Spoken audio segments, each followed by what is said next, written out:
बिस्मिल्लाहिर्रहमानिर्रहीम, अस्सलाम वालेकुम। आप देख रहे हैं मुझे मेरे यूट्यूब चैनल पर और मैं मुज़म्मिल अवान हूँ। सुप्रीम कोर्ट एक आईनी इदारा है जिसको ऑडियो टेप्स के ज़रिए बदनाम किया जा रहा है। इंतखाबात में बदनीयती होगी तो हम मुदाखलत करेंगे। Chief justice of Pakistan justice Umar Ata Bandial साहब के रिमार्क्स, और वो फरमाते हैं गुलाम महमूद डोगर तबादला केस में। ये गुलाम महमूद डोगर जो CCPO लाहौर थे, गुलाम महमूद डोगर तबादला केस में chief justice of Pakistan justice Umar Ata Bandial साहब की सरबराही में सुप्रीम कोर्ट का 3 रुकनी बेंच इस केस की समाअत कर रहा है। और चीफ जस्टिस साहब फरमाते हैं कि कॉन्स्टिट्यूशन कहता है कि जी 90 days with in 90 days elections होने चाहिए। जब असेंबलीज डिसॉल्व हो जाएंगी तो 90 डेज के अंदर इलेक्शंस होंगे, इलेक्शंस कॉल किए जाएंगे। अब यहाँ पर सवाल ये बनता है कि सर इंतखाबात बदनीयती के ऊपर क्यों होंगे।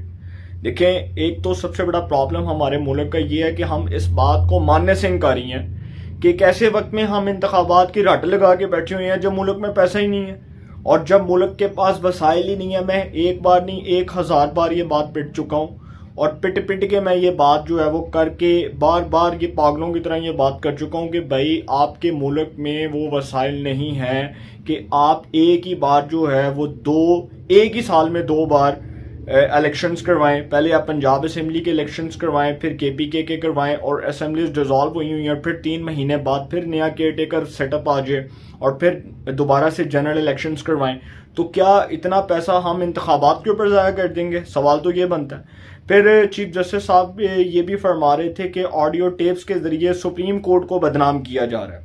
मैं अपने मोअज़्ज़ज़, अपने काबिल एहतराम, इंतहाई वुसअत एहतराम के साथ ये बात कर रहा हूँ कि अपने chief justice of Pakistan justice Umar Ata Bandial साहब से सिर्फ ये बात पूछना चाहता हूँ कि सर सुप्रीम कोर्ट के ही एक सिटिंग जज, मुस्तकबिल के चीफ जस्टिस, मोस्ट सीनियर जज सुप्रीम कोर्ट के, आपके बाद मोस्ट सीनियर जज जो चीफ जस्टिस ऑफ पाकिस्तान होंगे आपकी रिटायरमेंट के बाद, जस्टिस काजी फायज ईसा, उनके खिलाफ एक सदारती रेफरेंस आया और वो सदारती रेफरेंस बदनीयती के ऊपर मबनी था।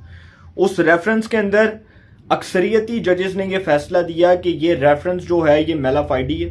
इसको ना सिर्फ मुस्तरद किया गया बल्कि इस रेफरेंस के ऊपर जो बदनीयती थी सदर मुमलिकत की, उस वक्त के वज़ीर कानून फ़रोग नसीम की, वो ना सिर्फ जाहिर हुई बल्कि उसके ऊपर सुप्रीम कोर्ट ऑफ पाकिस्तान के खुद के जजेस ने यह फरमाया कि ये रेफरेंस सिर्फ जज को बदनाम करने के लिए था। मैंने उस वक्त उस रेफरेंस के ऊपर आपकी ही अदालत के मोअज़्ज़ज़ जजेस के फैसले को ना सिर्फ अप्रिशिएट किया बल्कि उस इकदाम को सराहा कि एक सुप्रीम कोर्ट, एक मोस्ट सीनियर जज, एक सुप्रीम कोर्ट के एक बहुत ही इंटेग्रिटी वाले जज जिन्होंने खुद को अकाउंटेबल बनाया, खुद को एहतसाब के लिए पेश किया, उनके खिलाफ जो है वो कोई फैसला नहीं आया। उन्होंने भी तो किया था ना अपने आप को पेश।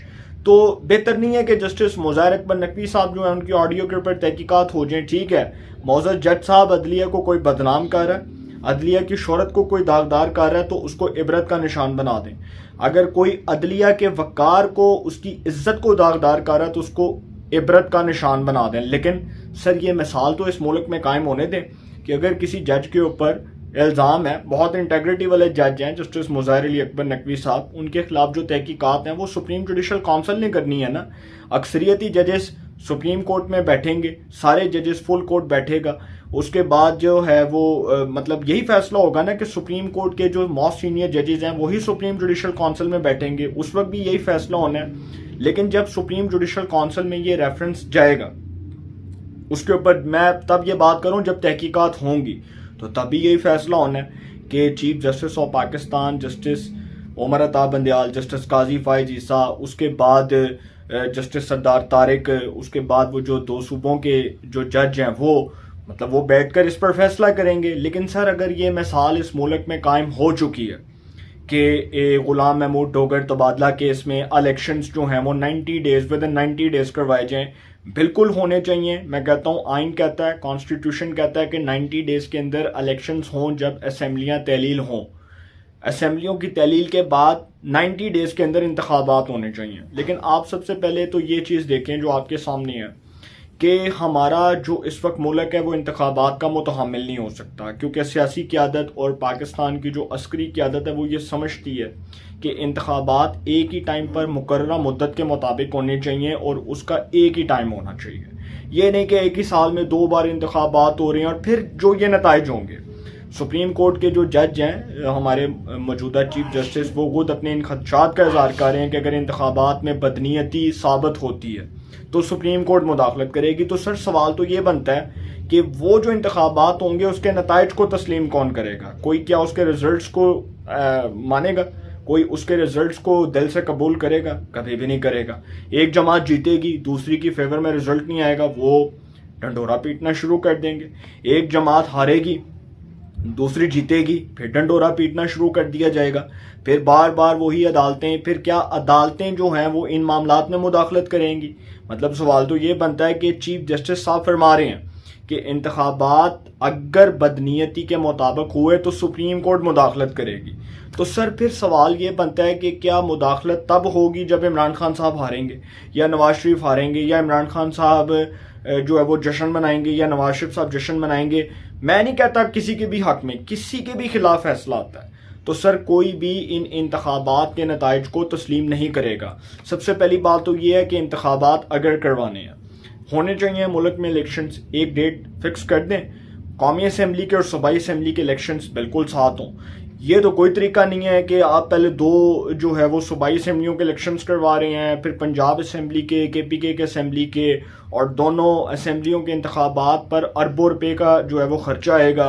और इतना खर्चा हम क्या अफोर्ड कर सकते हैं जब मुल्क जो है वो IMF की डिक्टेशन के मुताबिक चल रहा है, जब मुल्क IMF के ऊपर नजरें जमाए हुए है कि हमें पैसा मिलेगा, हमारे मुल्क में जो है वो इन्वेस्टमेंट होगी, हमारा मुल्क थोड़ा स्टेबल होगा, जो डिस्टेबलाइजेशन है वो ख़त्म होगी, सियासी फुकदान जो है वो ख़त्म होगा, हमारा मुल्क किसी ट्रैक के ऊपर आएगा, हमारा मुल्क असल पटरी की तरफ असल पटरी के ऊपर चढ़ेगा। तो हमें ये फैसले करने पड़ेंगे। पहले तो हमें ये देखना पड़ेगा। फिर CCPO गुलाम महमूद डोगर तबादला केस में 2 बातें मैंने आपसे बड़ी इंपॉर्टेंट करनी है, दोनों बातों का जवाब दूंगा।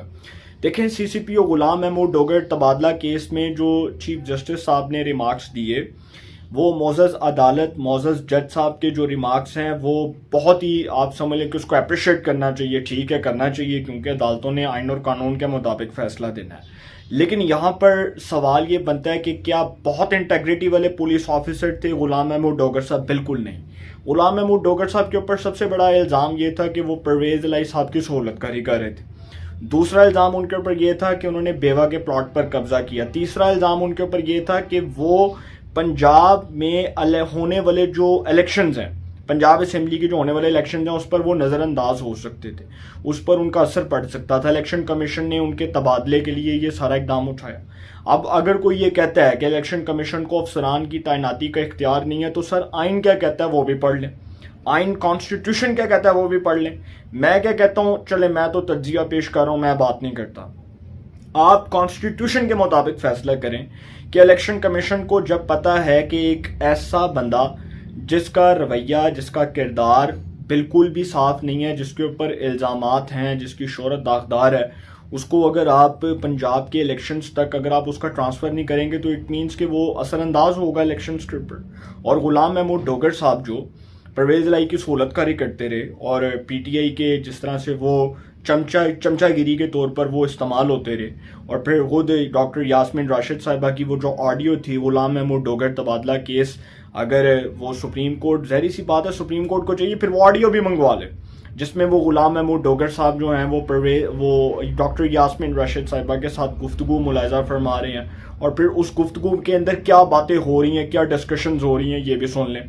तो सर मैं सिर्फ इतनी बात करना चाहता हूँ कि सुप्रीम कोर्ट मुअज़्ज़ज़ अदालत बहुत काबिल एहतराम है, और गुलाम महमूद डोगर तबादला केस के हवाले से ही जस्टिस मुज़ाहिर अकबर नकवी साहब के ऊपर ये इल्ज़ाम है कि जो वो परवेज़ इलाही साहब के साथ उनकी ऑडियो लीक हुई, उस ऑडियो के अंदर सुना जा सकता है कि परवेज़ इलाही साहब फरमा रहे हैं कि जस्टिस मुज़ाहिर अकबर नकवी ने बेंच चलवाना होंदा केस गुलाम महमूद डोगर दा, और वो फिर ज़ुबैर आबिद ज़ुबैरी साहब जो बहुत ही इंटेग्रिटी वाले लॉयर हैं, मैं हैरान हूँ ऐसे कि मतलब वो किस तरह की गुफ्तगू कर रहे थे ऑडियो के अंदर।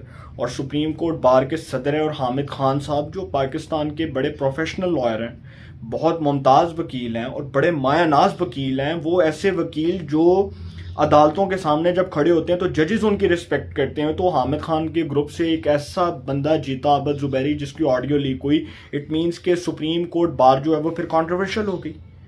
सवाल तो ये बनता है ना सर, सवाल तो ये बनता है कि फिर जो सुप्रीम कोर्ट बार है उसके ऊपर जो इल्ज़ाम है, उसके सदर के ऊपर जो इल्ज़ाम है बकौल एहसन बोन के, बकौल जो है वो बहुत से प्रोफेशनल लॉयर्स के, इरफान कादिर हो गए, दूसरे वकला हो गए, फिर आबद साकी साहब हो गए। तो इट मीन्स के जितने भी वकील बात कर रहे हैं वो बात ठीक कर रहे हैं कि आबद जुबैरी साहब तो मुतनाज़ हो गए। मतलब उनकी तो ऑडियो लीक हुई और वो गुलाम महमूद डोगर तबादला केस में ये फरमा रहे हैं कि जी वो जो डोगर है ना, डोगर उसका वो सर उसका क्या करना है। वो फिर वो फरमाया जा रहा है परवेज़ इलाही साहब ਉਹ ਜਿਹੜਾ CCPO लाहौर है गुलाम महमूद डोगर उनका ਜਿਹੜਾ केस है ना वो मुज़ाहिर अकबर नकवी दे बेंच लवाना है। वो जिस तरह से वो गुफ्तगू फरमाई जा रही थी, तो सर इसका मतलब कि फिर हमें ये एक तो फैसला कर लेना चाहिए कि क्या इंटेग्रिटी वाले जो पुलिस ऑफिसर्स हैं उनको हटाकर हम एक ऐसे शख्स को ले आएँ जो बेवा के प्लॉट पे कब्जा करता है, जो PTI की सहूलतकारी करता है, जो परवेज़ इलाही साहब की सहूलतकारी करता है और जिसके ऊपर इल्ज़ाम है कि उसका कंडक्ट जो है वो पॉलिटिकल है, सियासी है।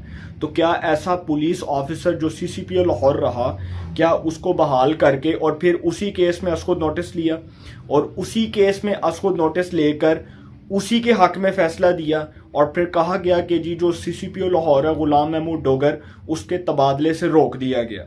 तो सर मुझे सिर्फ इतनी बात का जवाब दे दिया जाए कि क्या CCPO लाहौर गुलाम महमूद डोगर को बनाना तो ठीक है, CCPO लाहौर बिलाल सदीक कमियाना साहब जो उनको हटा के फिर डोगर साहब को लाया जाए।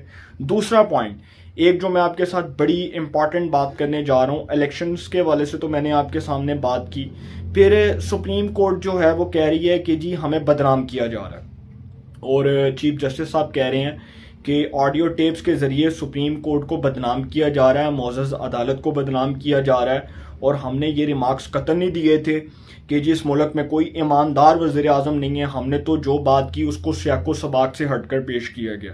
हम आइन के कानून के तहफ़्फ़ुज़ के ज़िम्मेदार हैं, हम आइन की बुनियादी तहफ़्फ़ुज़ के ज़िम्मेदार हैं और हम पार्लियामेंट की इज़्ज़त करते हैं। बिल्कुल ठीक है सर, करनी चाहिए। पार्लियामेंट के एग्जेक्टिव के जो मामलात हैं वो उनकी अथॉरिटीज़ हैं, अदालत के जो मामलात हैं अदालत की अथॉरिटीज़ हैं। कोई किसी के मामलात में मुदाखलत नहीं कर सकता, इंटरफेयर नहीं कर सकता, अपनी हदूद से तजावुज़ नहीं कर सकता, अपने दायरा कार से तजावुज़ नहीं कर सकता, बल्कि अपनी आइनी हदूद में रहकर काम कर सकता।